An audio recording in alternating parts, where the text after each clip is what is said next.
சிவசங்கரா தேவனே, ஸ்ரீ சிவசங்கரா தேவனே. Question. Yes, boss.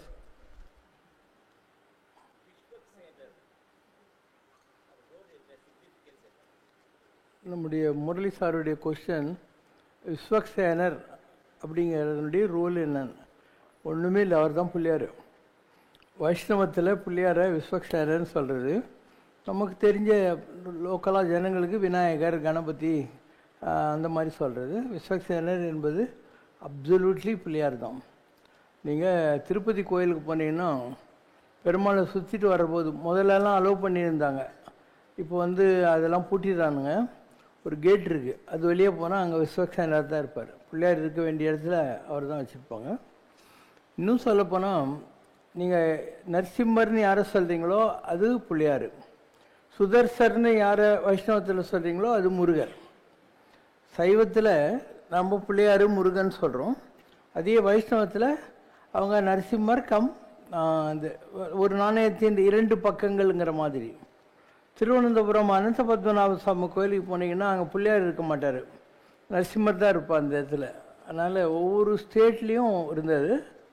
இந்த பிள்ளையாருங்கிறது நரசிம்ம வல்லம சக்கரவர்த்தியினுடைய சேனாதிபதியாக இருந்த பரஞ்சோதி, பின்னால் அவர் சிறு தொண்ட நாயனாராக மாறிட்டார். அவர் அந்த கணபதியை தமிழ்நாட்டுக்கு கொண்டாந்தார். அதுக்கு முன்னால் தமிழ்நாட்டில் முருகர் தான் இருந்தார். அதனால் வாதாபி கணபதின்ற பாடலெல்லாம் அப்படி வந்தது தான், வாதாபிலேருந்து கொண்டு வரப்பட்டதுங்கிற மாதிரி.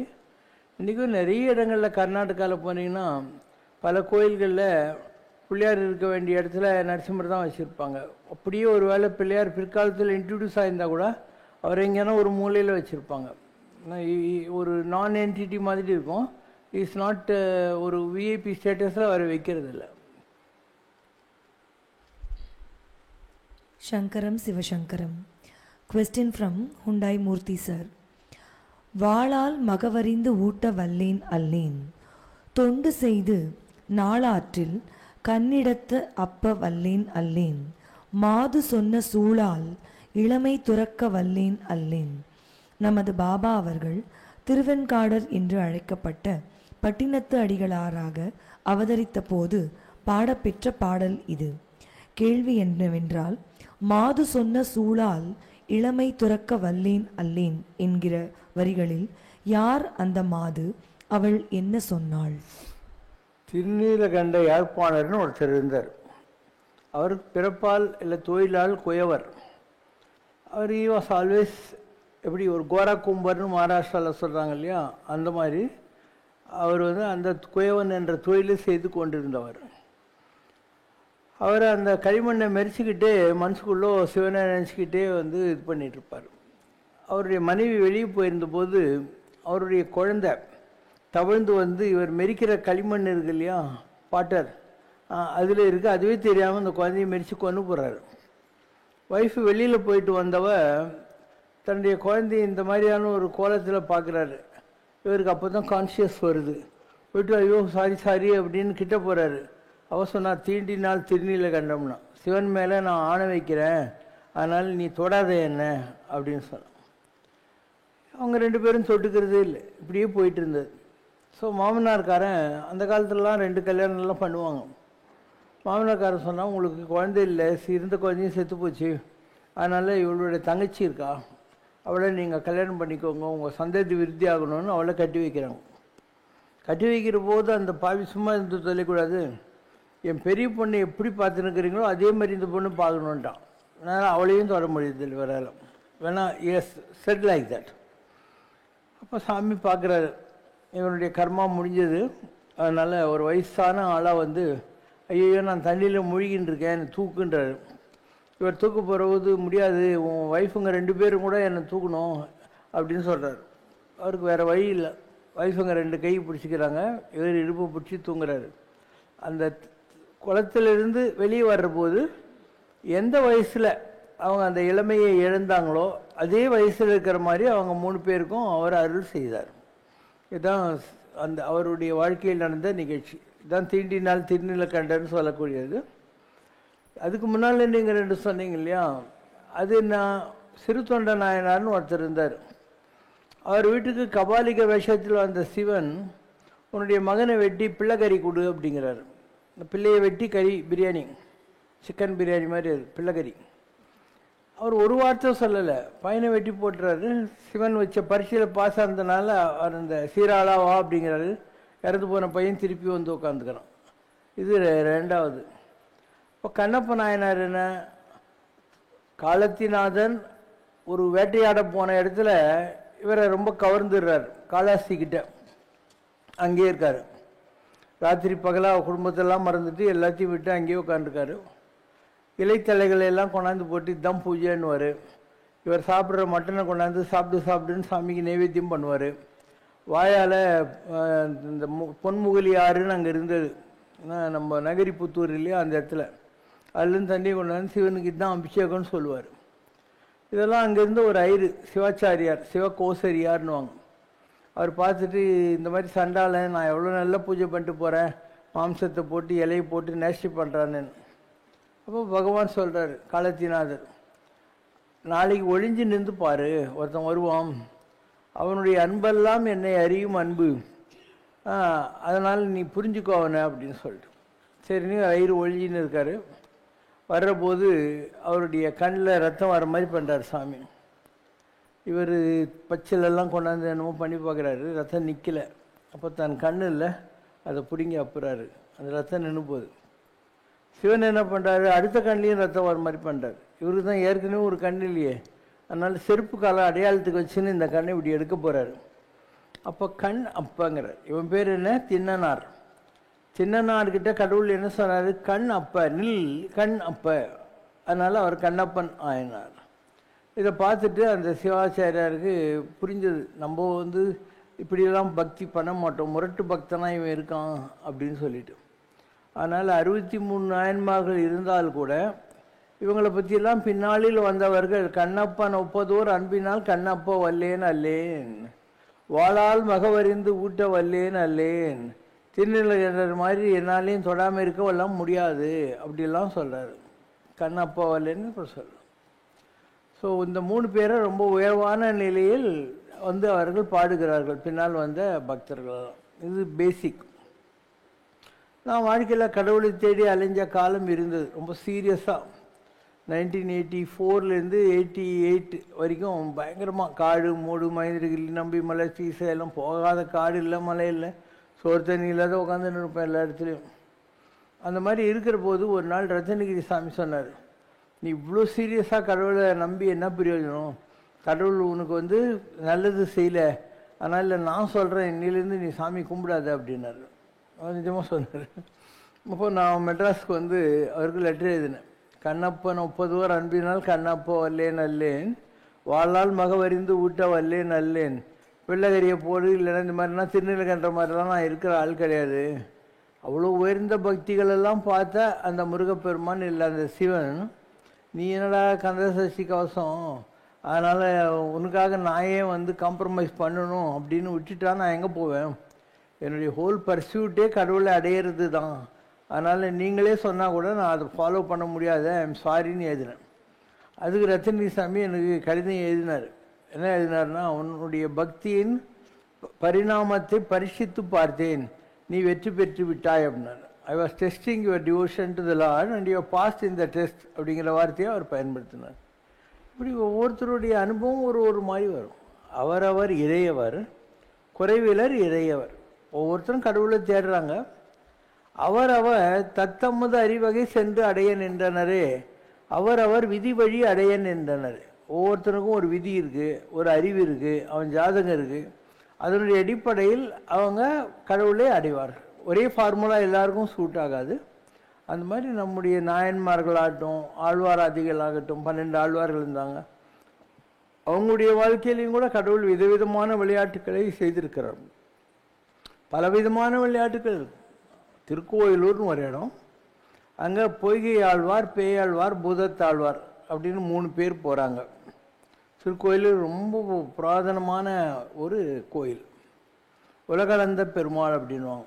இன்னும் சொல்லப்போனால் திருவண்ணாமலையில் இருந்த வேணுகோபால சுவாமி தான் அருணாச்சலேஸ்வரர் என்ற யார் இடைக்காட்டு சித்தர், அவர் அந்த இடத்த எனக்கு பிடிச்சிருக்குன்னு கேட்டதுனால சரி நீ இங்கே இருந்துக்கோன்னு திருவண்ணாமலையை அவருக்கு விட்டு கொடுத்துட்டு எப்படி வராக சுவாமி இருந்த இடத்துக்கு சீனிவாச பெருமாள் போகிறாரு.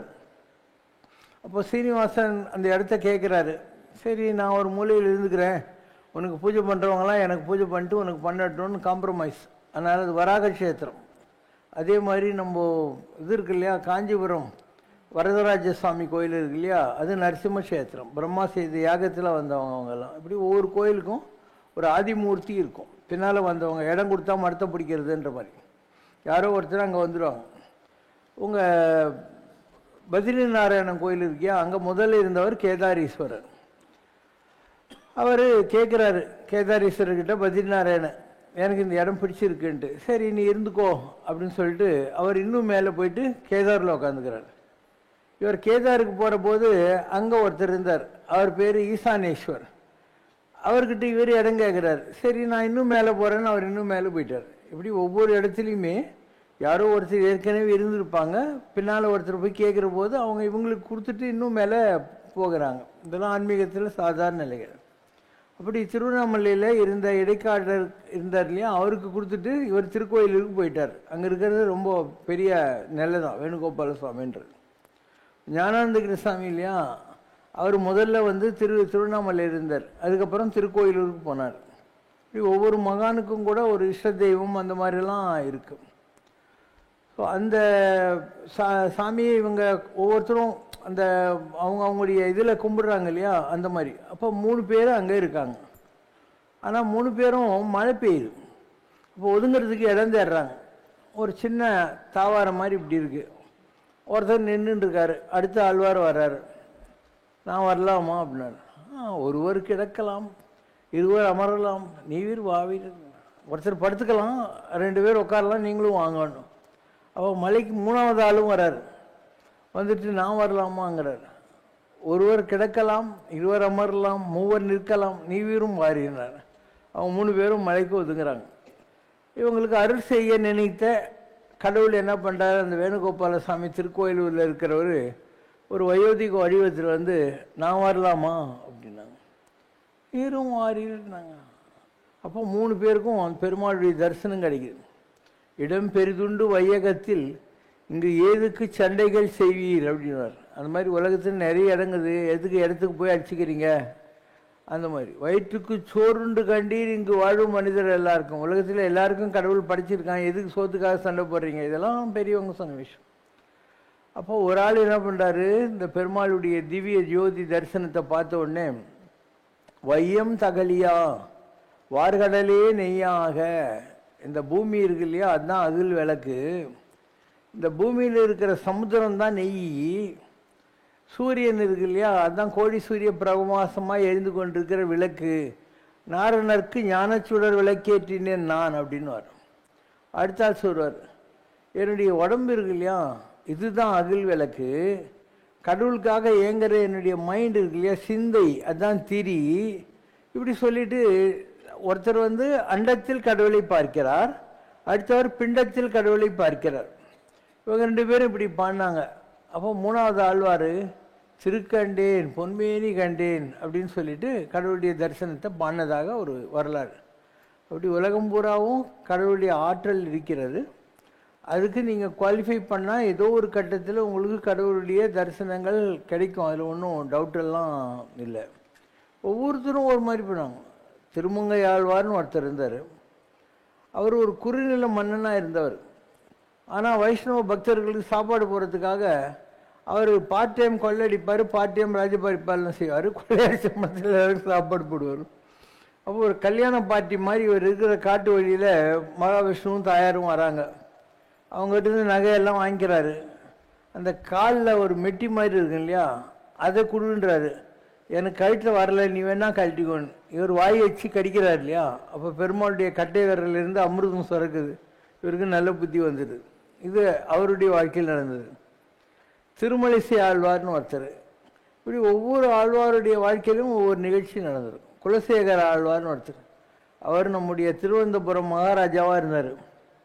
எப்போ பாரு பாகவதர்கள் எல்லாம் உட்கார வச்சுக்கிட்டு அவர் ராமாயணம் கேட்டுன்னு உட்காந்துப்பார். ராமாயணத்தில் ராமர் தோற்று போகிற மாதிரி வந்ததுன்னா அமைச்சர் நம்முடைய படைகளை திரட்டுங்கள், ராமருக்கு நான் உதவி செய்ய போகணுன்னு. அந்த அளவுக்கு ஒரு எக்ஸசிக் மைண்டில் இருந்தால் உடனே மந்திரி சமயோசித்தமாக ராமர் இப்போ வின்னிங்கில் இருக்காருன்னு உடனே இவர் உட்காந்துருவார் திருப்பியும். இப்படி ஒரு இது என்னடா இந்த ராஜா இப்படி போய் மாட்டின்னு இருக்கான்ட்டு அந்த மந்திரிக்கு வேண்டி ஒரு ஆள் என்ன பண்ணுறான்,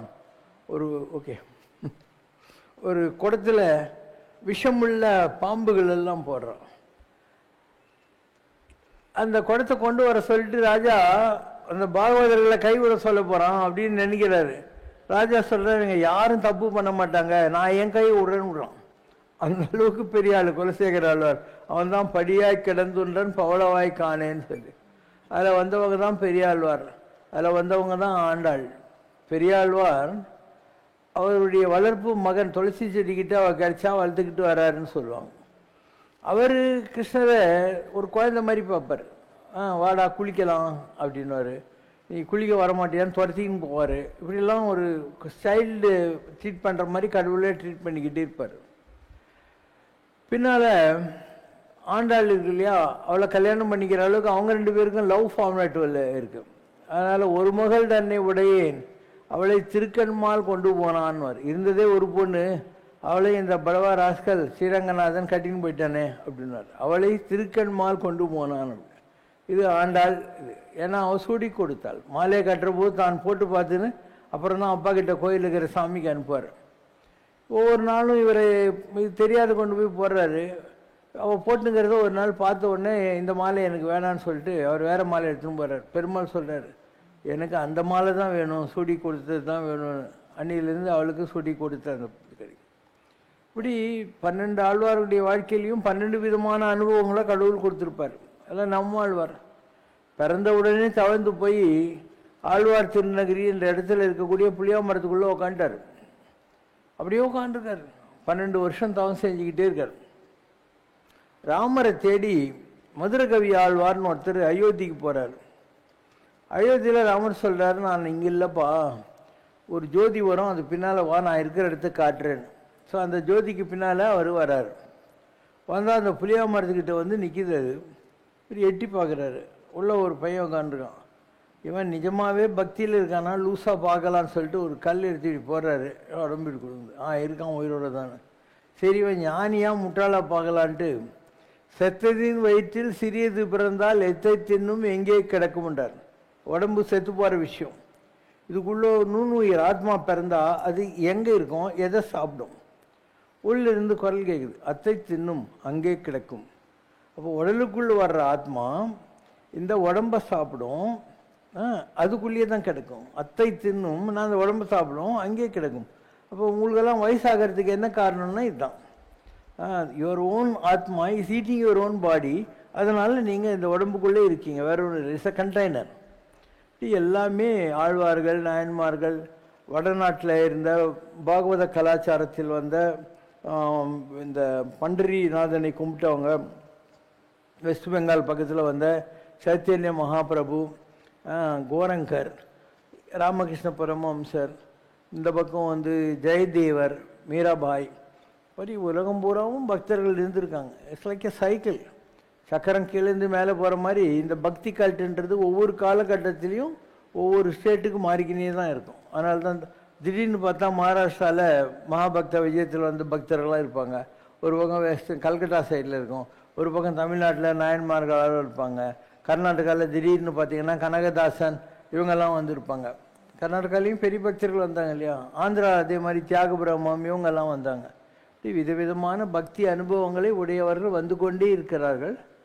ஒரு வாழை மரம் இருந்தால் அதுக்கே இன்னொரு வாழை மரம் வளரும். அந்த மாதிரி வாழையடி வாழைன்னு சொல்லுவாங்க. அதனால் ஒருத்தர் போனால் இன்னொருத்தர் வந்துக்கிட்டே தான் இருக்காங்க. தியாக பிரம்மம்னு இருந்தார். அவர் சாதாரணமான ஏழை பிராமணன். அவருடைய அண்ணன் வந்து கொஞ்சம் கிரீடி ஃபெலோ. தஞ்சாவூர் சரபோஜி ராஜா கிட்டே இவனை கூட்டின்னு போய் இவர் பாடி கீடி துரு வாங்கி கொடுப்பாருன்னு கூட்டின்னு போகிறாரு. அப்போ தியாகராஜர் சொல்கிறார், நான் ராமனை தவிர யாரையும் பாட மாட்டேன் அப்படின்னு.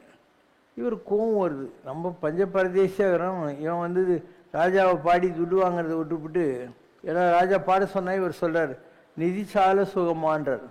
நீ வந்து கொடுக்க போகிற துட்டெல்லாம் எனக்கு ஒரு மேட்ராயா அப்படிங்கிற மாதிரி நிதிச்சால சுகமான்றார். 2 வரி. நிதிச்சால సుఖమా రాముని సన్నిధి సేవ సుఖమా నిజముగ పల్కు మనసా நிதி சால சுகமா. ராமனுக்கு சேவை பண்ணுறது பெருசா இல்லை இந்த சரபதி ராஜன் கொடுக்குற துட்டு பெருசா அப்படின்னு அந்த பாட்டுக்கு அர்த்தம். தம்பிக்காரன் என்ன பண்ணுறான், ஒரு நாள் நைட்டு அந்த ராமர் சிலை இவர் பூஜை பண்ணுறாருல அதை தூக்கி காவேரியில் போட்டுறான். இவர் காலையில் ராமரை காணும். இவர் யாரோ திருடி இருப்பான்லாம் இவருக்கு தோணாதில்ல, நம்மக்கிட்ட ஏதோ தப்பு கண்டுபிடிச்சி ராமர் கோச்சின்னு போட்டார் அப்படின்னு விட்டு கிளம்புறார். ராமனை தேடின்னு போகிறாராம். வைஃப் சொன்னால் இது மாதிரி நானும் வர்றேங்கன்னு. இல்லை, கோச்சின்னு போன ராமர் திரும்பி வந்தார்னாக்கா வீடு பூட்டியிருக்கு அப்படின்னு சொல்லி போயிடுவார். அதனால் நீ கேட்டு திறந்து வச்சு உக்காந்துரு. ராமர் ஒரு வேளை வந்துட்டாருனாக்கா எங்கள் ஹஸ்பண்ட் உன்னை தேடி தான் போய்க்கிறாருன்னு பிடிச்சி வை, நான் வந்துடுறேன்னார். அந்த அளவுக்கு பக்தி. இவர் ராமனை தேடி போகிறாரு, எங்கெங்கேயோ அலையிறாரு, அதெல்லாம் வேறு கதை. இப்போது ராமன் என்பவன் ஒரு உயிர் துடிப்புள்ள ஆத்மா. நம்மக்கிட்ட கோயிச்சுன்னு போகிறான்னு நினைக்கிறவர்களெல்லாம் பக்தர்கள் இருந்த ஒரு காலம் இருக்குது. அதனால தான் அவங்களுக்கு அந்த மாதிரியான அனுபவங்கள் கிடைக்கும். ஒரு நாள் தியாக பிரம்மத்தினுடைய பல்லக்கில் அவர் ராமநவமி உற்சவம் கொண்டாடுவாருன்னு 1000 வராகன் யாரோ ஒழிச்சு வைக்கிறாங்க. இவர் காட்டு வழியில் வர்றபோது திருடனுங்க அது அவங்க பார்த்துருக்காங்க, அவங்க திருடணுன்றதுக்காக வராங்க. மறுநாள் காத்தால் அந்த திருடனுங்கெல்லாம் இவர் காலில் விழுறாங்க. விழுந்துட்டு, சாமி நீங்கள் 2 வாட்ச்மேனை வச்சுக்கிறீங்களே, ராத்திரியெல்லாம் எங்களை உங்கள் கிட்ட வரவே விடலை அப்படின்னு. ஏன்பானார், அதில் 1000 வெள்ளிக்குதுங்க. நான் இவர் எங்கிட்ட வாட்ச்மேனே இல்லையேன்னு. அப்போ ராமலட்சுமணர்கள் தரிசனம் கொடுக்குறாரு. இந்த மாதிரி நீ ராமநவமி பண்ணுவேன்னு சொல்லி தான் நாங்கள் இதெல்லாம் கொடுத்துருக்கோம் அப்படின்னு. அப்போ இவர் பாடின பாட்டு தான் நன்னு மெச்சி பாலிம்பா. சரிம்மா, நூ நர்சித்திவோ ஐயா, என்ன ஒரு பொருட்டாக மதிச்சு ராமா நீ நைட்டெல்லாம் காட்டில் கால் நோக நடந்து வந்தியாப்பா அப்படின்னு அர்த்தம். நனு பாலிம்ப நடச்சிவ சேதிவோ, நனு பாலிம்ப நடச்சிவ சேதிவோ, నా ప్రాణ నాథ నను పాలింప నడచి వచ్చితివో. திருவையாறில் அவருடைய ஆலயம் இருக்குது தியாக பிரம்மத்துக்கு. அவர் இந்த சங்கீத மும்மூர்த்திகளில் பெரிய நிலையை அடைஞ்சவர்ன்றதுனால இப்போ கூட திருவையாறில் எல்லா பாகவதர்களும் போய் சமஷ்டியாக ஒரு பெரிய பூஜை நடத்துவாங்க. தியாகராஜ ஆராதனைன்னு பேர். டிவிலெல்லாம் கூட நீங்கள் பார்த்துருப்பீங்க. ஸோ அந்த மாதிரி ஒரு மகிமை அடைஞ்சவர். அவருடைய ஒய்ஃப் இறந்த உடனே அவர் உலக வாழ்க்கையில் பற்றில்லாமல் போயிடுறாரு. ராமர் சொல்கிறார், இத்தனாம் தேதி நான் அவனுக்கு மோட்சத்தை கொடுப்பேன் அப்படின்னு சொல்லி அவர் மரத்தடியில் உட்காந்துருந்தால் அந்த குறிப்பிட்ட நாளில் அவருக்கு கடவுளுடைய அருள் கிடைச்சது. அவர் அந்த இடத்துல ஒடுங்கிட்டார். இப்படி எவ்வளோ பக்தர்கள் இருக்காங்க. கருவூர் சித்தர்னு ஒருத்தர் நிற்கிறாரு. சிதம்பரம் நடராஜரை பல்லகளை தூக்கின்னு போகிறாங்க. அப்போ அவருக்கு ஒரு யூனிக் ஐடியா வருது மைண்டில். நான் சோம்பேறி, கோயிலுக்கெல்லாம் உன்னை பார்க்கறதுக்கு எனக்கு மூடு வரமாட்டேன்னுது, அதனால் நான் எங்கே இருக்கேன்னு தேடி நீ ரோடியாக வந்துன்னுக்கிறியாப்பா அப்படின்னுவார். நையாத மனதினன் நான் என்னை நவிப்பான் வேண்டி நீ வீதி உலா போந்தனையோ, என்னக்கு உருப்பட வைக்கணும் நீ ரோட்டில் வந்துன்னு இருக்கியாப்பா அப்படின்னு சொன்னவங்களும் இருக்காங்க. இப்படி பக்தி கல்ட்டு ரொம்ப பெரிய அளவுக்கு இருந்தால் ஒரு நாடு இது. நாடுன்னு ஏன் சொல்கிறேன்னா வெறும் தமிழ்நாடு இல்லை, இந்தியா முழுக்க இந்த மாதிரியான பக்தர்கள்லாம் இருந்தாங்க. இப்போல்லாம் அதெல்லாம் கிடையாது. இன்றைக்கெல்லாம் பக்தின்றதே ஒரு சின்ன ஒரு வேஷம், அவ்வளோதான். அதாவது ஒரு பட்டை போட்டுக்கிறது, மொட்டை போட்டுக்கிறது, நான் பக்திமான், ஹோலியர் தேன் தவ் ஆட்டிடியூட்னு பேர் அதுக்கு. அவ்வளோதானே தவிர நிஜமான பக்தி இல்லை. ஒரு கண்ணப்ப நாயனாரோ, ஒரு சிறுத்தொண்ட நாயனாரோ, ஒரு தியாக பிரம்மமோ, ஒரு முத்துசாமி தீட்சிதரோ இன்றைக்கி வந்துடுவாங்களாம். முத்துசாமி தீட்சிதர் திருத்தணிக்கு வர்றாரு காசியிலேருந்து. அப்போது திருத்தணி முருகன் அவருக்கு தரிசனம் கொடுக்குறான். தாம்பூலத்தை கொடுத்து இவரை இன்னும் நல்லா பாட வைக்கிறாரு. அவர் நேராக நம்ம திருவாரூருக்கு போகிறாரு. அங்கே போய் ரொம்ப அற்புதமான பாடல்கள்லாம் அந்த கமலாம்பாளை நினச்சிலாம் பாடியிருப்பார். இதெல்லாம் மக்கள் மறந்து போச்சு. இன்றைக்கி டிங்கிரி டிங்காலைக்கு போட்டாங்க எல்லோரும். சினிமா பாட்டில் இருக்கிற கிக்கு இந்த மாதிரியான பக்தி கல்ட்டான பாடல்களில் மக்களுக்கு இல்லை.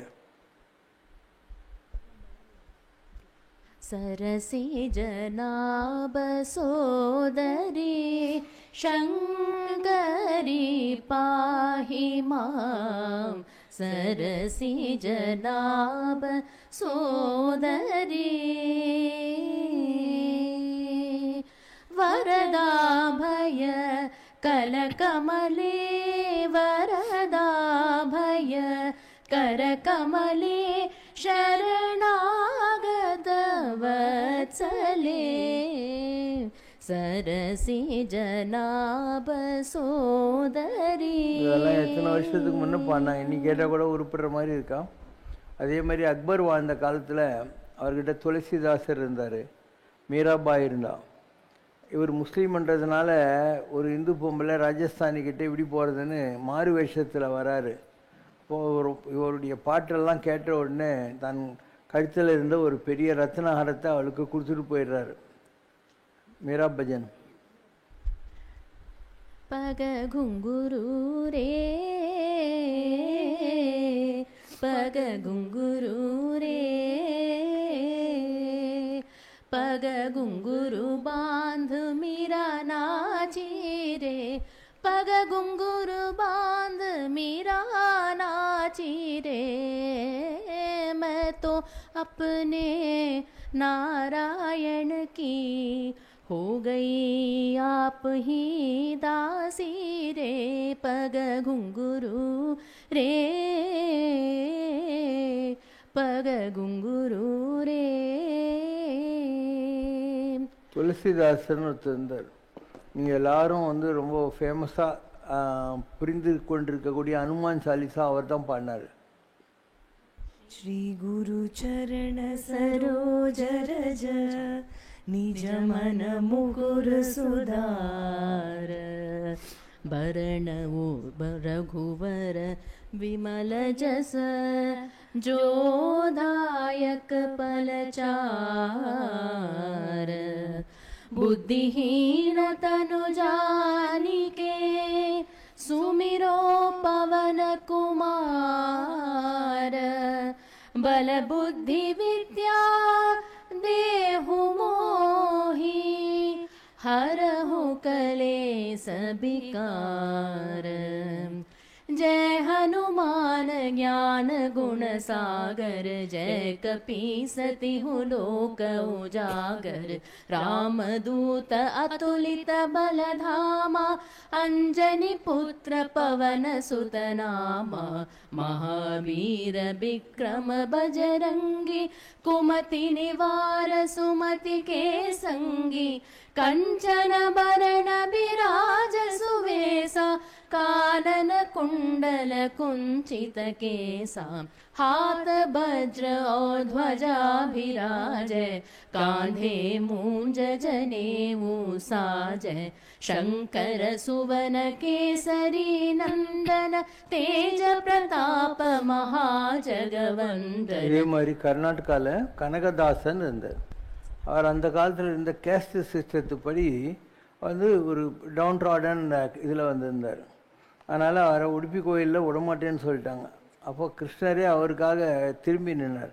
ஆனால் இன்றைக்கும் வந்து கனகதாசருடைய அந்த ஜன்னல்னு ஒன்று இருக்குது, அது வழியாக போய் சாமி கும்பிட்றாங்களாம் இருப்பாங்க. அவர் ஒரு குருக்கிட்ட போகிறார், போயிட்டு எனக்கு மந்திர உபதேசம் கொடுங்க அப்படிங்கிறார். அப்போ குரு கிண்டல் அடிச்சுக்கிட்டே எரும மாடே உனக்கு எதுக்குடா மந்திரம் அப்படின்னு, நினைக்கேனே கோனை மந்திரா அப்படின்னார். எரும மாடே உனக்கு எதுக்கு மந்திரம்? இவர் அப்பாவே இல்லையா, அதனால் கோனைன்னாக்க எரும மாடுன்னு தெரியாமல் கோயனே கோனே கோனே கோனேன்னு சொல்லியிருந்தார். நிஜமாக சொல்லியிருந்தார். அப்போ அந்த ஒரு டேம் உடையிற மாதிரி ஆகிப்போகுது. இவருக்கு தான் அந்த மந்திரத்தை சொல்லி சொல்லி தானே அந்த மாதிரி ஆகிட்டது ஒரு பாவனை. அதனால் அவரே போய் முட்டு கொடுத்து அந்த தண்ணி வராமல் காப்பாற்றினாருன்றது இன்னொரு வரலாறு. அவங்களும் நல்ல பாட்டெல்லாம் பாடியிருக்காங்க. இப்படி எவ்வளவோ எந்தரோ மகானுபாவரும் அந்தரிக்கிறா வந்தனம்னு தியாகராஜன். அந்த மாதிரி இந்த மண்ணில் அவ்வளோ பேர் இருக்காங்க.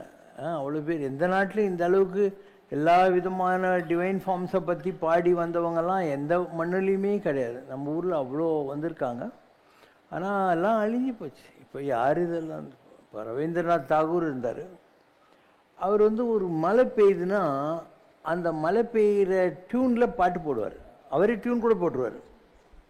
ரிம் ஜிம் रिम झिम घनो घनो रे बरसे रिम झिम घनो घनो रे बरसे रिम झिम घनो घनो रे बरसे रिम झिम घनो घनो रे গগনের ঘন ঘটা শিখরে তরুলতা গগনে ঘন ঘটা শিখরে তরুলতা ময়ূর ময়ূরে নাচেছে হরষে ময়ূর ময়ূরে নাচেছে হরষে রিমঝিম ঘন ঘন রে বরষে রিমঝিম ঘন ঘন রে দেশি দেশি সচকিত দামিনী চমকিত দেশি দেশি সচকিত দামিনী চমকিত চমকি উঠিছে হরিণী তরাসে চমকি হরিণী তরাসে রিমঝিম ঘন ঘন রে বরসে রিমঝিম ঘন ঘন রে বরসে রিমঝিম ঘন ঘন রে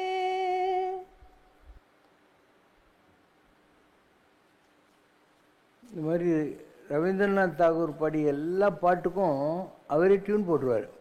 அதுக்கு ரவீந்திர சங்கீத்னு பேர்.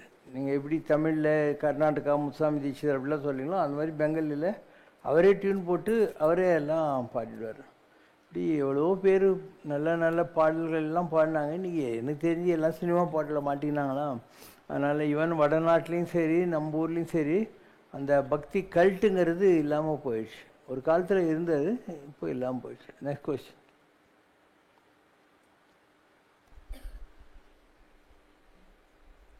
Question from a devotee.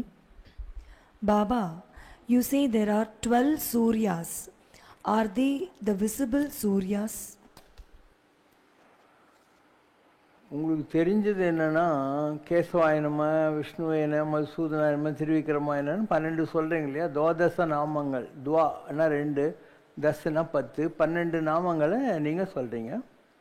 இந்த 12ல் கிருஷ்ண பரமாத்மா பகவத்கீதையில் சொல்கிறது என்னென்னா ஆதித்யானாம் அகம் விஷ்ணு அப்படிங்கிறது. 12 சூரியர்கள் இருக்காங்க, அதில் நான் விஷ்ணு என்ற பெயரால் அறியப்படுகிறேன் அப்படின்னு வரும். அதே மாதிரி அடுத்து சொல்வார் 11 ருத்ரர்கள் இருக்காங்க. ஸோ ருத்ரானாம் சங்கர சாஸ்மின்னு வரும். ஏகாதச ருத்ரர்கள். ஏகம்னா 1, தஸ்னா 10, ஏகாதசனா 11. அதில் நான் சங்கரன் என்ற பெயரால் அறியப்படுவேன். அப்போ மற்றதெல்லாம் இல்லையான்னு அர்த்தம் இல்லை. ஒரு கிளாஸில் ஃபஸ்ட் ரேங்க் வாங்குகிற பையனு எல்லாருக்கும் தெரிஞ்சிருக்கும். 40 மார்க் வாங்குகிற பையனு எல்லாரும் சொல்லிகிட்டு இருக்க மாட்டாங்க இல்லையா. அந்த மாதிரி இந்த நிலைகளில் யார் மிக உயர்ந்த அடைஞ்சாங்களோ அவங்கள எல்லாரும் ஞாபகம் வச்சுக்கிறாங்க. அதனால் பசுக்களில் நான் காமதேனு அப்படின்னுவார். அப்புறம் குதிரைகளில் நான் ஊர்துறை சென்ற ஒத்த கொம்பு குதிரை, மரங்களில் இது, இந்த மாதிரி ஒவ்வொன்றுத்துலேயும் எது டாப் ரேங்க் வாங்கிச்சோ அதெல்லாம் சொல்லி அதெல்லாம் நான் தான் அப்படிங்கிறத சொல். ஏன் அப்படி சொல்கிறாருன்னா உலகத்தில் எல்லாமே கடவுள் தான். அதில் எது அந்த உயர்ந்த நிலையை அடைந்து விட்டதோ அது கொண்டாடப்படும். உலகத்தில் whoever has excelled, உலகத்தில் 3 இருக்குது. ஒன்று சாட்டிஸ்ஃபேக்ஷன், இன்னொன்று பெர்ஃபெக்ஷன், இன்னொன்று எக்ஸலன்ஸ். இந்த எக்ஸலன்ஸ் ஆனவங்களை ஞாபகம் வச்சுக்குவாங்க. இந்த சாட்டிஸ்ஃபேக்ஷன் பெர்ஃபெக்ஷன் அதுக்கு அடுத்த நிலைகளில் தான் ஜனங்க ஞாபகம் வச்சுக்குவாங்க. ஸோ இன்றைக்கி ஒரு பாரதினா எல்லாருக்கும் தெரியுது, பாரதிதாசனாக இருந்து கண்ணதாசனா எல்லாருக்கும் தெரியுது. அப்போ எவ்வளோ பேர் வந்தானுங்க எல்லாரையும் ஞாபகம் வச்சுருக்காங்க. So you have to prove your mettle. எவ்வளோ பேர் உலகத்தில் வர்றாங்க, அதில் only a few make some mark and leave some trace behind them. அவங்கள உலகம் ஞாபகம் வச்சுக்குது. உலகத்தில் எல்லாரும் கடவுள் தான், யாரும் கடவுள் இல்லை, எல்லாரும் கடவுள் தான். நீங்களே பால் வாங்குறீங்க, ஒரு சொத்த மாட்டு பால் வாங்கினீங்கன்னா தனித்தனியாக தான் இருக்கும். நல்ல ஒரு காங்கேயம் இல்லை ஓங்கோல்லேருந்து இப்போ வந்த மாட்டுக்கிட்ட பால் கறந்தீங்கன்னா திக்காக வரும். பஞ்சாபில் இருக்கிற அது முர்ரா எறும்பு இது வாங்கினீங்கன்னாக்கா அப்படியே கள்ளி பால் மாதிரி இருக்கும். எல்லாம் பால் தான் கறக்குது. Question from Govindan sir. சோதனைகளை தந்து தனது பக்தனுக்கு நன்மை செய்யும் இறைவன் ஏன் நன்மை செய்கிற ஒரு பக்தனுக்கு துன்பம் வாங்கும் நிலையை ஏற்படுத்த வேண்டும்? செல்லா நின்ற இத்தாவர சங்கமத்து எல்லா பிறப்பும் எடுத்து எடுத்து நான் இழைத்தேனுங்கிற மாதிரி உலகத்தில் எல்லாரும் ஒரே மாதிரி தான் ஆரம்பிக்கிறாங்க. நீங்கள்லாம் வந்து ஸ்னேக் அண்ட் லேடர் கேம் விளையாடுறீங்க, பரமபதம் விளையாடுறீங்க, எல்லாரும் தான் தாயம் போட்டு கேம் ஆரம்பிக்கிறீங்க. சில பேருக்கு ஏணி கிடைக்குது, சில பேருக்கு பாம்பு வாயி, சில பேருக்கு ஏணி பாம்பு வாயி. யாரோ ஒருத்தர் தானே அந்த 98வது கஷ்டத்துக்கு போயிட்டு மேலே கேமை முடிக்கிறாங்க. அந்த மாதிரி இந்த உலகத்தில் எல்லாருமே ட்ரை பண்ணுறாங்க. இந்த பரமபத விளையாட்டு இல்லையா வாழ்க்கை, இதில் அந்த கேம் அது அவ்வளோதான். இப்போ உலகம் யாவையும் தாமுள வாக்கலும் நிலைபெறுத்தலும் நீக்கலும் நீங்களா அழகிலா விளையாட்டுடையார் அவர் ஆண்டவர் அன்னவர்க்கே சரண் நாங்களே. ஸோ ஒரு கேம் இது, அவ்வளோதான். கடவுள் என்ன பண்ணுறாரு, எல்லாரையும் ஒரு போல படைக்கிறாரு. It's a game. அதில் சில பேர் முடிச்சிடுறாங்க கேமை சீக்கிரமாக, நிறைய பேர் மேலே ஏறி கீழே இறங்கி ஏணி பாம்புவாய் ஏணு பாம்புவாயின்னு இந்த உலகத்தில் புனரபி ஜனனம் புனரபி மரணம் என்ற நிலையில் இப்போ செத்து பிறக்கின்ற அந்த மாதிரி நிலையே இருக்காங்க. அப்போ கேமை முடிச்சுட்டா அவங்க உலகத்துக்கு திருப்பி வர தேவையில்லை இல்லையா? இல்லைன்னா எத்தனை தடவை தான் இந்த உலகத்தில் வருது. அருணகிரிநாதர் சொல்கிறாரு, எழுகடல் கோடி மணலினும் கோடி பிறப்பு இழிப்பிறப்பு. 7 கடலில் எவ்வளோ மணல் இருக்கோ அவ்வளோ பிறப்பு உலகத்தில்ங்கிறார். ஆழ்வார் சொல்கிறார், நான் எத்தனை பிறவி எடுத்தனும், எந்தெந்த தாய்மார்கள்கிட்ட நான் வந்து பால் குடிச்சனும், அதெல்லாம் சேர்த்து வச்சா 7 சமுத்திரம் ரொம்பிடும் போலகுது அப்படிங்கிறார். அவ்வளோ பிறப்பு இருக்குதான். அதனால் அந்த பிறவி என்கிற சமுத்திரத்திலிருந்து தப்பிக்கிறது இருக்கு இல்லையா, அதுதான் மனித வாழ்க்கையினுடைய லட்சியம். அதனால் நீ திருப்பியும் இந்த பிறவியில் உனக்கு ஏதோ ஒரு வசதி இருக்குது, அதனால் நீ வந்து கோயிலுக்கு வந்திருக்க, தோசை சாப்பிட்ட, பாட்டு கேட்குற, நான் சொல்கிறதெல்லாம் கேட்டுன்னு இருக்க, சாமியை பார்த்தேன். இதே நேரத்தில் உடம்பு சரியில்லாத ஒரு ஆள் இல்லை ஏதோ ஒரு வகையில் பரம தரித்திரத்தில் இருக்கிறவன், அவன் வந்து இந்த பீஸ் ஆஃப் மைண்டாவது அவனுக்கு இருக்குன்னு நினைக்கிறியா? இப்போ நாம் என்ன நினைக்கணும், நம்ம ஏதோ ஒரு வகையில் கடவுளுக்கு நெருக்கமாயினே வர்றோம். பதவி பூர்வ புண்ணியானாம் அறத்தாறு இதுவென வேண்டா சிவிகை பொறுத்தானோடு ஊர்ந்தான் இடை. ஒருத்தன் பல்லக்கில் உட்காந்து போகிறான், 4 பேர் அவனை தூக்கின்னு போகிறாங்க. தூக்கின்னு போகிறவன் ஏன் உட்காந்துன்னு போனவன் ஏன் தூக்கின்னு போகலன்னு யோசனை பண்ணு. அவன் தர்மம் பண்ணியிருக்கான், இவன் பண்ணலன்றது உனக்கு தெரிஞ்சிடும் அப்படிங்கிற வார்த்தையை சொல்கிறார். அதனால் நீங்களாம் வசதியாக இருக்கீங்கன்னா நீங்களாம் கடவுளில் நெருங்கின்னு இருக்கீங்க. அதனால தான் கடவுள் கண்ணுக்கு அது வாய் மூக்கெல்லாம் கொடுத்து அரிதறிது மானிடராதல் அரிது மானிடராக பிறந்த காலையும் கண்ணு மூக்கெல்லாம் வச்சுக்கிட்டு பிறக்கிறது. அதுக்கு மேலே தானமும் தவமும் தான் செய்வராயின் வானவர் நாடு வழி திறந்துருவேன். பிறந்து எந்த குறையும் இல்லாத மனிதனாக இருந்து நிறைய தானம் செய்யணும், நிறைய தவம் செய்யணும், அவ்வளோதான். தானம் பண்ணுறது என்கிட்ட அவ்வளோ வசதி இல்லையா பாபான்றியா, வெறும் துட்டு கொடுக்கறது தானம் இல்லை. நிறைய பேர் தப்பாக நினச்சின்னு இருக்கிறாங்க. நீ படிச்சிருக்க, ஒரு 2 ஏழை பசங்களுக்கு நீ வந்து பாடம் எடுக்கலாம், டியூஷன் கற்றுக் கொடுக்கலாம், அது வித்யாதானம்னு பேர். அதுக்கு ஒரு ஏழை பொண்ணுக்கு கல்யாணம், உங்கள்கிட்ட கொஞ்சம் வசதி இருக்குது, ஒரு திருமாங்கல்யம் வாங்கி தரலாம். இப்படி எல்லாத்துலேயுமே தானத்தை கண்டுபிடிக்க முடியும். துணியே இல்லாத ஒருத்தர் இருக்கான், அவனுக்கு நீ ட்ரெஸ் வாங்கி கொடுக்கலாம். செருப்பே இல்லாத ஒருத்தர் இருக்கான், சுடுத்து தார் ரோடு, அவனுக்கு உங்கள்கிட்ட இருக்கிற பழைய செருப்பையாவது கொடுத்து நீ புது செருப்பு வாங்கி தொலைக்கலாம். இப்படி எல்லாத்துலேயுமே தானமும் இருக்குது. ஆனால் மக்கள் என்ன நினைக்கிறாங்க, நம்ம ஏதோ கர்ணான ஆட்டாதான் தானம் பண்ண முடியும், இல்லைன்னா பண்ண முடியாதுன்னு தப்பாக நினைக்கிறாங்க. நான் 100 தடவை சொல்லிட்டேன். நிறைய பேர் இந்த வீடு மாற்றுற போது பாரு, அந்த வேனில் லாரியில் பழைய தொடப்பை உடஞ்சி போன சேரு எல்லாத்தையும் தூக்கி லாரிக்கு வாடகை கொடுத்து புது வீட்டுக்கு கொண்டு போவாங்க. விடுறதுக்கே மனசு இல்லை நம்மக்கிட்ட. ஒரு பழைய டூத் ப்ரஷ் இருந்துச்சானா கூட அதெல்லாம் மிஞ்சி போனால் 5 ரூபா. தூக்கி போகிறதுக்கு நமக்கு எண்ணம் வராது, சீப்பு ஊற்றி வச்சுக்கலாம் அப்படின்னு தோணும். அதனால் ஜனங்களால் அவ்வளோ ஈஸியாக அந்த விட்டு விடுதலை ஆகி நிற்பாய்ங்கிற ஒரு பாவனைக்கு வர முடியறதில்லை. எல்லாத்தையும் கட்டின்னு வருவாங்க. ஒரு ஹஸ்பண்டுடைய கிழிஞ்ச வேஸ்ட் இருந்தால் கூட ஊடு துடைக்கிறதுக்கு வைக்கணும்னு நினைக்கிறாங்க. அதனால் விடுறது கஷ்டம். அப்படி விட முடிஞ்சால் உனக்கு இந்த உலகம் ரொம்ப லைட்டாகி போயிடும் இல்லையா? நிறைய பேர் வீடு மாற்றுற போது பாரு, அவங்ககிட்ட மிஞ்சி போனாக்கா ஒரு 5லேருந்து 10 செட்டு ட்ரெஸ் இருக்கும். ஏதோ ஒரு நல்ல பாத்திரம்னு சொன்னால் ஒரு 10-20 இருக்கும், அவ்வளோதான். என்ன இருக்க போது, எல்லார் வீட்லையும் இதே தான் மரம் தொடப்பை கட்டியும் கிழிஞ்ச துணிகளை தான் கட்டிக்கின்னு அதுன்னு உட்காந்துருக்காங்க. அதனால் மக்களுக்கு இதெல்லாம் புரியறதில்லை. ஃபாரின்லாம் அப்படி இல்லை. இவங்க வந்து ரீலோகேட் பண்ணுறதுன்னு பேர். அப்போ அதுக்கெல்லாம் வந்து பெரிய பெரிய முர்ரேன் கம்பெனி மாதிரி கடைங்க இருக்குது. அங்கே கொண்டு போய் உங்கள் ஃபர்னிச்சர்லாம் வச்சிடணும். அண்ட் அவங்க அதை விற்றுட்டு அந்த காசை உனக்கு அனுப்பிச்சிடுவாங்க. டிடி டிடி ஏதாவது ஒன்று பண்ணி அனுப்பிச்சிடுவாங்க. நம்ம ஊரில் அப்படி இல்லை, நம்மளே தான் இதெல்லாம் கட்டிக்கின்னு அதுக்குன்னு இருப்போம். அதனால் விடுற பழக்கம் வரணும். நமக்கு தேவையில்லாத எதையுமே வச்சுக்கூடாது. மக்களுக்கு புரிய மாட்டேருந்தது. அதனால் முதல்ல சின்ன சின்ன விஷயங்களை விட கற்றுக்கோங்க. அதுக்கப்புறம் பெரிய விஷயங்கள் ஏதாவது இருந்தால் விடுறதை பற்றி கற்றுக்கலாம்.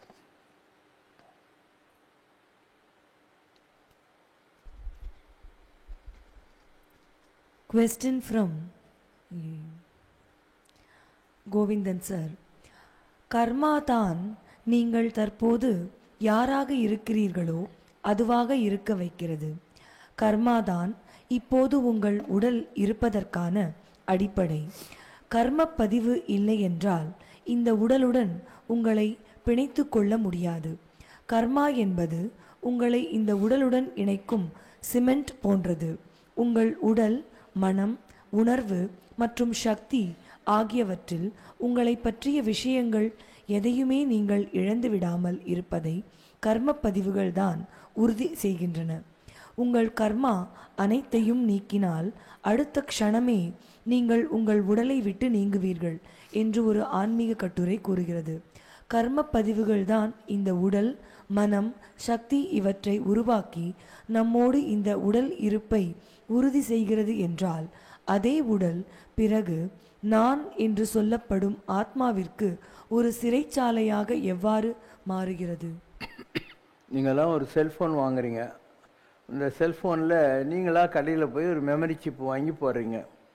நீங்கள் வாங்கின செல்ஃபோன்லேயும் ஒன்றும் இல்லை, மெமரி சிப்பும் புதுசு.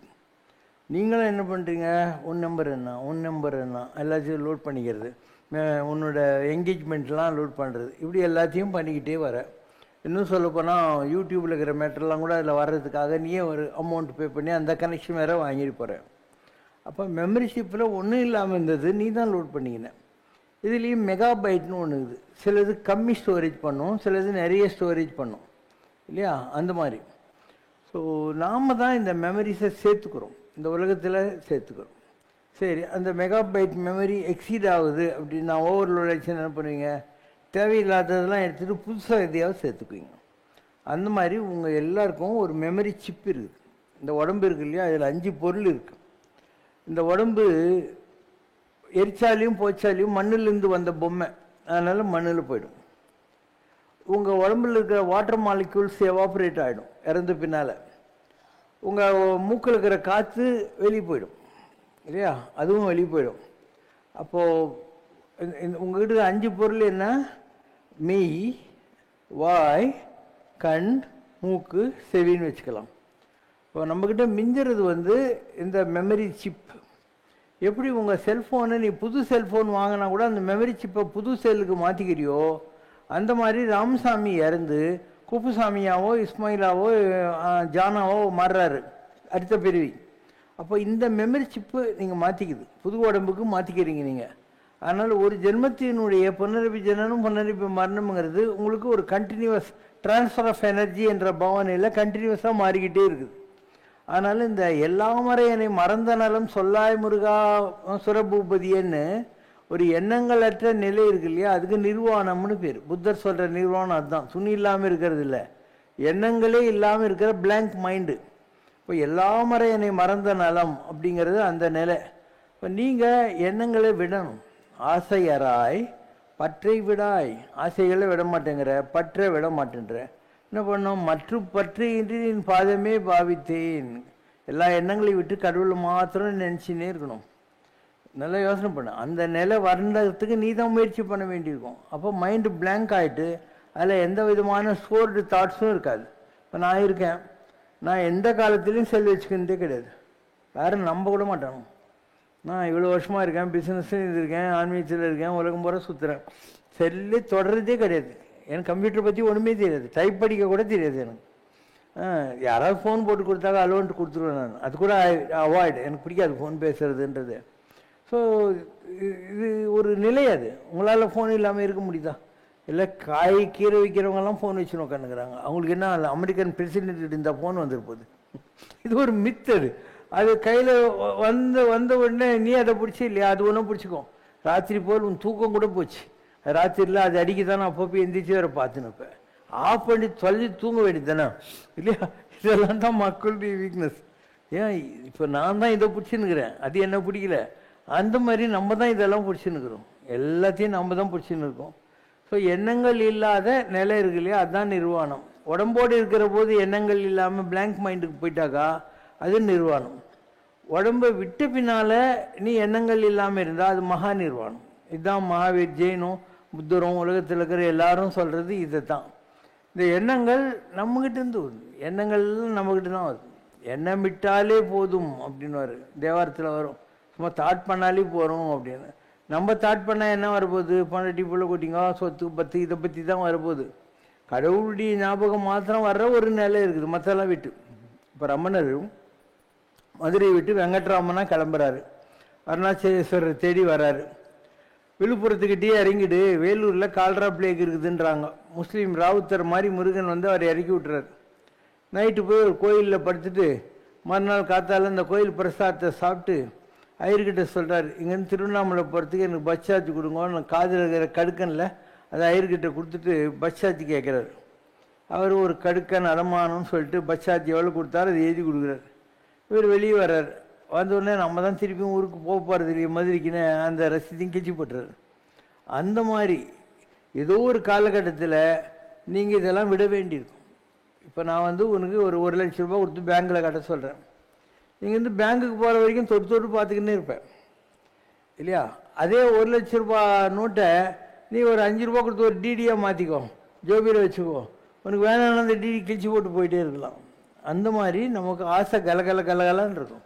அருணகிரியார் சொல்கிறார், ஆசைக்கூர் பக்தனே என்கிறார். ஆசைகள் நிரம்பிய ஒரு பக்தனாக நான் இருக்கிறேன். ஒரு 1000 காக்கா இருக்குது இந்த இடத்துல. 1000 பேர் கூப்பிட்டு 1000 பேர்கிட்டையும் ஆளுக்கு ஒரு கல் கொடுத்து நீ இந்த காக்கா அடி, அந்த காக்காவை அவன் அடிக்கட்டும் நான் வைப்பீங்க. நீங்கள் ஒரே ஒரு கல் எடுத்து சு அப்படின்னா எல்லா காக்காவும் பறந்து போடும். அந்த மாதிரி இந்த ஆசைகள் இருக்கு இல்லையா, கலகலன்னு இருக்கு. நெஞ்ச கனகல் நெகிழ்ந்து நெகிழ்ந்து உருக, நெஞ்சம் ஆசைகளால் கனமாக இருக்குது. அதை வந்து மெல்ட் பண்ணுறதுக்காக நான் முருகனிடத்தில் தஞ்சமும் அருளும் கேட்டு இந்த கந்தர் அனுபூதியை பாடுகிறேன். அதுதான் கந்தர் அனுபூதி. ஸோ ஒருத்தர் அந்த ஆசைகளை விடணும்னா நான் சொன்ன மாதிரி 1000 காக்காவை ஓட்டுறதுக்கு ஒரு கல் போகிறோம். அந்த மாதிரி உங்கள்கிட்ட கலகலன்னு சொல்லி ஆசைகள் இருக்கு இல்லையா, அதெல்லாம் போகணுன்னா ஒரு கல்லை பிடி. அது பிள்ளையாராக இருக்கட்டும், முருகனாக இருக்கட்டும், இயேசுவாக இருக்கட்டும், புத்தனாக இருக்கட்டும், ஏதோ ஒரு கல்லை பிடி. நீ அந்த ஒரு கல்லை வச்சுக்கின்னுட்டு எல்லா காக்காவையும் ஓட்ட முடியும். அதனால் ஆசைகளை ஓட்டணும்னு சொன்னால் முதல்ல எல்லாத்தையும் விட்டு கடவுளை பிடிக்க வேண்டியது. நீ பர்வதமலைக்கு போயிருந்தால் தெரியும், அங்கே கடப்பாறை ஏற்றணும் ஒரு இடங்குது. இப்படி ஒரு கடப்பாறை பிடிச்சின்னு அடுத்த கடப்பாறை பிடிச்சின்னு போயின்னே இருக்கணும். ஸோ இந்த உலகத்தை ஒரு கையில் பிடிச்சிக்கினது, கடவுள்கிட்ட போகிறதுக்கு இன்னொரு படியை ட்ரை பண்ணிக்கினே இரு. அந்த உச்சி வந்துச்சுன்னா 2 கையும் விட்டுடலாம். அப்போ என்றைக்கு உனக்கு கடவுளுடைய அந்த அனுபூதி கிடைக்கிறதோ அப்போ 2 கையும் விட்டுடலாம். விட்டு விடுதலையாகி நிற்பாய் சிட்டுக்குருவியை போலேன்ட்டு. இது நம்மளால் விட முடியல, அவ்வளோதான் ப்ராப்ளம். அதாவது ஒரு ஆள் இருந்தான், அவனுக்கு ஒரு மச்சான் இருந்தான், அவனுக்கு ஒரு பொண்டாட்டி இருந்தான். இவன் சொன்னான், என்னங்க அவங்க மச்சான் அப்போ பாரு விட்டு போகிறான்னு சொல்கிறானேன்ட்டு. அவன் போக மாட்டான்டி அப்படின்னு. எப்படிங்க அவ்வளோ கேரண்டியாக சொல்கிறீங்க, யார் தான் போவாங்கன்ட்டு. இவன் என்ன பண்ணான், ஹஸ்பண்டுக்காரன் போட்டு இந்த பேண்ட் ஷர்ட் அவுத்தான், ஒரு துணியை கட்டிக்கிட்டு ரோட்டில் போயின்னு இருந்தான். இப்படி தாண்டினான். ஆனால் போகிறவன் பிளான் பண்ணிகிட்டு இருக்க மாட்டான், அது போவான். அதாவது ஒரு ஒய்ஃபு ஹஸ்பண்ட்கிட்ட சண்டை போட்டாலும் போட்டு நான் போகிறேங்க விட்டு போகிறேங்கன்னு. ஹஸ்பண்ட் ஒன்றும் தெரியாத மாரி மூஞ்சி வச்சுருந்தான். இவன் என்ன பண்ணாலும் கொஞ்சம் தூரம் போயிட்டு திருப்பி வந்தாலாம். ஏன் மழை வர மாதிரி இது கொடை எடுத்துகிட்டு போகிறேன், சாகிறவளுக்கும் நஞ்சு செத்தேன், நான் நேரத்தை செத்தேன்.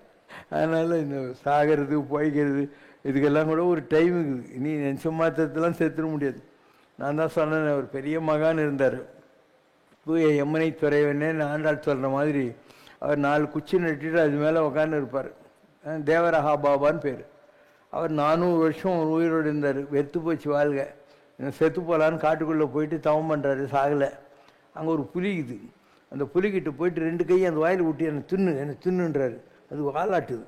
அப்போ தான் இவருக்கு தெரியுது நமக்கு வந்து இன்னும் டைம் வரல, நம்ம நினச்சா சாக முடியாதுன்னு சொல்லி திருப்பி வந்துட்டார். அந்த அளவுக்கு எல்லாத்துக்கும் ஒரு காரணக்காரு. ஒரு பெரிய மகான் 700 வருஷம் இருந்தார். கேரளாவில் கோனின்ற இடத்துல இருந்தார். அப்புறம் பட்டணந்திட்டா கிட்ட இருந்தார். சிவபிரபாகர சித்தியோகின்னு அவர் 700 வருஷம் இருந்தார். 700 வருஷத்தோட மெமரி அந்த அளவுக்கு இருந்தது. அவர் சொன்னாராம், நான் வந்து ஐயப்ப சாமியோட ஃப்ரெண்டு, நான் இருக்கிற இடத்துக்கு ஐயப்ப சாமி வந்து என்கிட்ட பேசிட்டு போவார் அப்படின்றாராம். அதே மாதிரி அவர் சொல்கிறாராம், நான் 700 வருஷமாகிறேன் அப்படின்னு. செங்கன்னூர் பக்கத்தில் ஒரு வீட்டுக்கு போய், இந்த வீட்டில் தான் நான் பிறந்தேன், நீங்கள் இந்த அட்டைக்காரனுவாங்க அந்த காலத்தில் பரன், அதில் பாருங்கள் இந்த ஃபேமிலி ட்ரீ இருக்கும், அதில் நான் இத்தனாவது குழந்தையாக பிறந்தேன்னு சொல்கிறார். இந்த மாதிரிலாம் இருந்தவங்க இருக்காங்க. அப்போ ஒரு 700 இயர்ஸ் உயிரோடு இருந்து என்ன செய்ய போகிறோம்? வாழ்க்கையே வெறுத்து விடும் இல்லையா? இது இருந்தால் வந்தோம், ஆரோக்கியமாக இருந்தோம், போயினே இருக்கணும். எடு புள்ளிநாயக சாமி, புலிநாயக்க சாமி. ஐயப்பனுடைய கண்டெம்பரரி அவர்.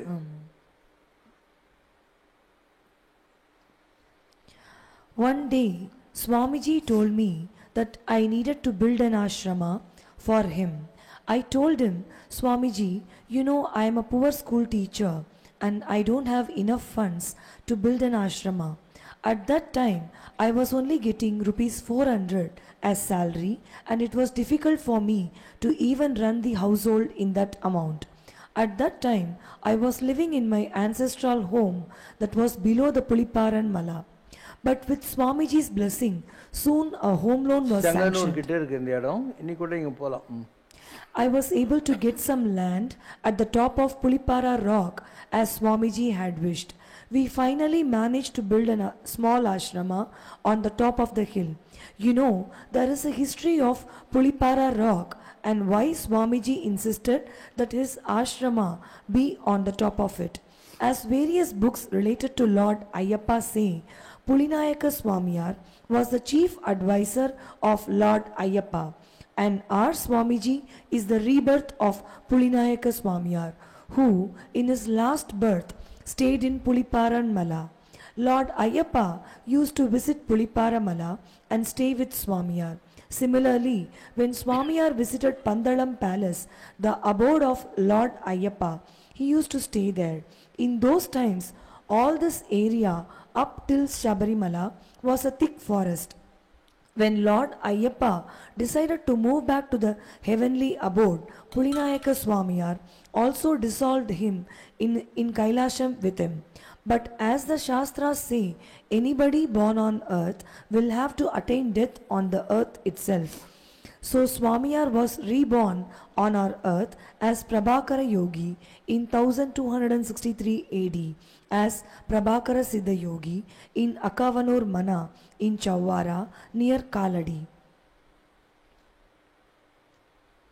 இன்னும் கொஞ்சம் தள்ளிப்போ, இந்த இடத்துல அந்த family tree.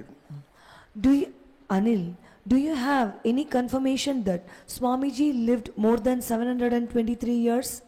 Nair, I am sure he lived more than 150 years, as one person named Unni, who is now 90 years, told me that Prabhakara Yogi was living in this village in his younger days when Unni was only 7 years old.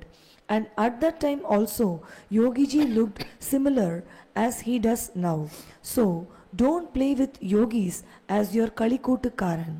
Kalikootukaran is Malayalam வார்த்தை, as your playmate. Main confirmation about his age is given by the current generation of people living in Akavanur Mana, Chawara, near Thiruviranikulam temple. Swamiji visited Akavanur Mana in his last days. He told me that he was born and brought up in this place 700 years ago. People did not believe this claim of Swamiji. He told them that there is a takkad at the inner top Uttaram of this mana. In that takkad, my name is written as the 10th child of the 12 siblings along with the names of my brothers and sisters. The family members of that mana searched for that takkad on the top of the roof and they found this takkad thereon, which were also written the Kolla Varsha 438 along with what Swamiji had said. Thus, Swamiji proved before the Mana members that Swamiji was an occupant of that place many years ago. Swamiji also mentioned that his time on earth will be complete the day that Mana is demolished. And it proved to be true when in the year 1986 that Mana was demolished for a new concrete building. Swamiji took his samadhi. சாமியை நான் அவர் உயிரோடு இருந்தபோது 2 தடவை பார்த்துருக்கேன்.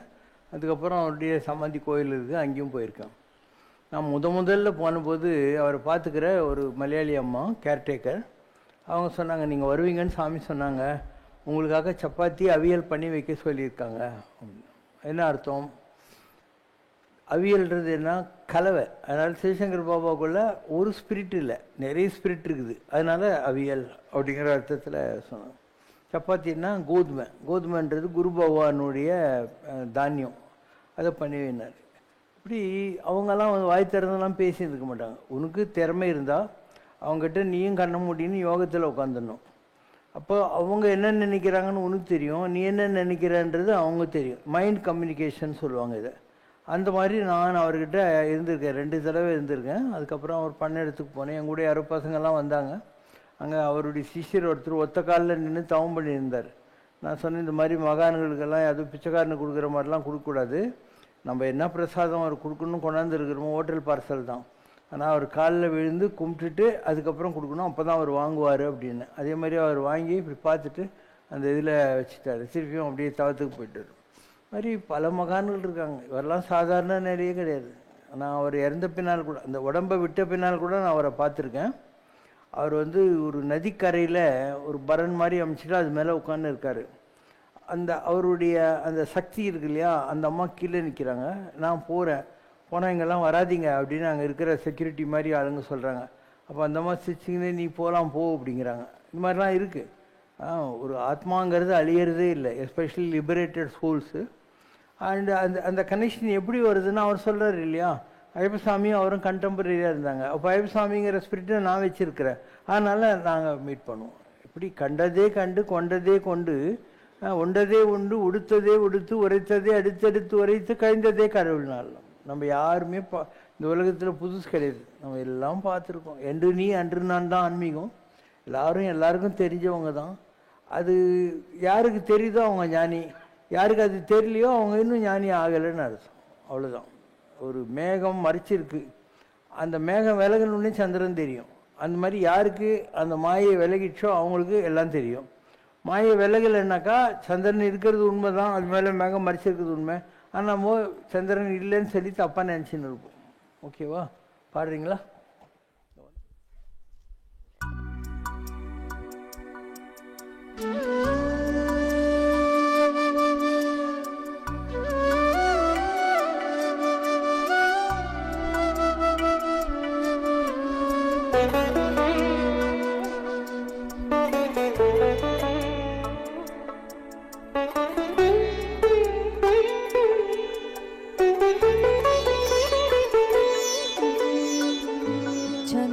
चूड शिव शंकर पार्वती रमणानि नगे नमो नमो.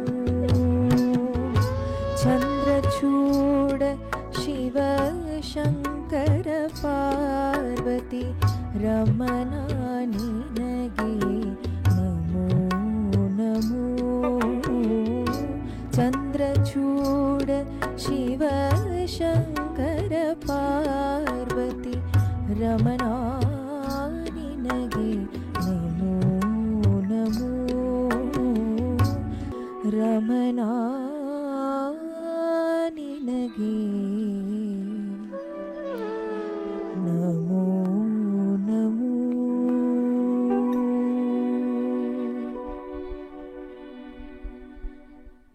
ओम जय शिव शंकर रे स्वामी जगत परिपालक रे. आदि शंकर अवतारा अनाथ रक्षक रे. ओम जय शिव शंकर रे. அன்னையும் தந்தையும் நீரென்றறிந்தும் அன்பில் நனைகின்றோம் சுவாமி, அன்பில் நனைகின்றோம். ஆசானும் இறையாகிய தேவா நின்னடி பணிகின்றோம். ஓம் ஜெய் சிவசங்கரரே. கைலையை பன்முறை வலம் வந்தாய் ஓ கருணாகர கீர்த்தி சுவாமி, கருணாகர கீர்த்தி. மயிலையில் நின்று வரம் தருகின்றாய் மங்களகரமூர்த்தி ஓம் ஜெய் சிவசங்கரரே. ஆனந்த சாகரம் தனிலம்மையாழ்த்தும் அற்புத அருள் ஜோதி சுவாமி அற்புத அருள் ஜோதி. ஆரத்தி செய்து பாடி மகிழ்ந்தோம் அருள்வாய் பரஞ்சோதி ஓம் ஜெய் சிவசங்கரரே. நாராயண நாராயண ஓம் சத்யநாராயண நாராயண நாராயண ஓம். நாராயண நாராயண ஓம் சத்யநாராயண நாராயண ஓம் சத்யநாராயண நாராயண ஓம். ஓம் ஜெய் சிவசங்கரரே. குறை ஒன்றுமில்லை மறைமூர்த்தி கண்ணா, குறை ஒன்றும் இல்லை கண்ணா, குறை ஒன்றுமில்லை கோவிந்தா.